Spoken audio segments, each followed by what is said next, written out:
depuis l'avènement de certaines crises, il y a ce que nous appelons la tripartite, FAO, OMS et OIE, qui se sont réunis pour mettre ce qu'on appelle la tripartite, pour gérer une approche beaucoup plus globale. Vous savez, l'OMS, l'OIE, c'est les structures des Nations Unies qui gèrent la santé humaine et la santé animale.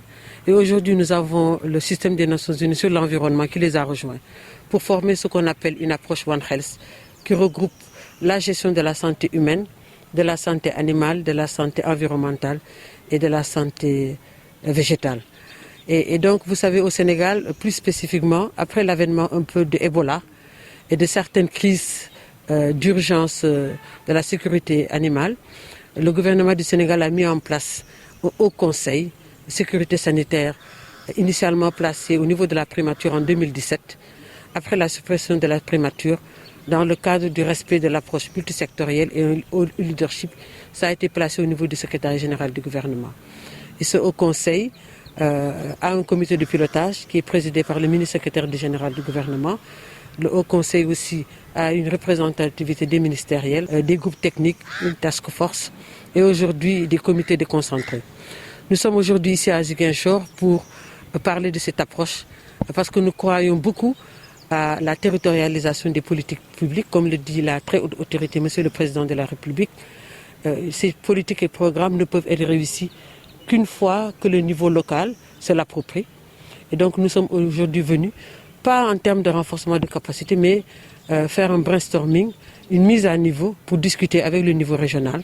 Cette activité se passe sur les 14 régions du Sénégal. Aujourd'hui, nous sommes à Ziguinchor, mais d'autres équipes sont dans les autres régions du Sénégal pour nous permettre aussi de faire une appropriation de ces politiques et programmes au niveau opérationnel. Aujourd'hui, nous recevons une délégation du Haut Conseil national de la sécurité sanitaire mondiale, qui est une instance mise en place par le gouvernement du Sénégal depuis 2017, suite aux expériences de l'avènement de la grippe H1N1, mais aussi de la crise Ebola. Donc le gouvernement du Sénégal avait décidé de mettre en place cette instance pour coordonner, mais aussi suivre toutes les stratégies qui sont mises en place pour dérouler le programme national de sécurité sanitaire mondiale. Et sur ce, une approche dénommée One Health a été mise en place.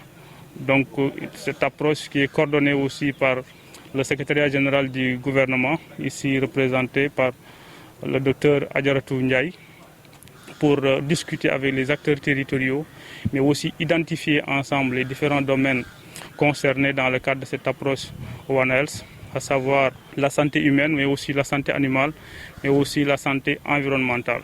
Tout ça pour montrer que cette approche est une approche multidisciplinaire, mais aussi multisectorielle, que tous les acteurs, tous les services de l'État qui sont représentés au niveau territorial doivent travailler ensemble pour venir à bout des menaces, mais aussi mettre en place un dispositif local, un dispositif territorial de lutte et de riposte contre les maladies.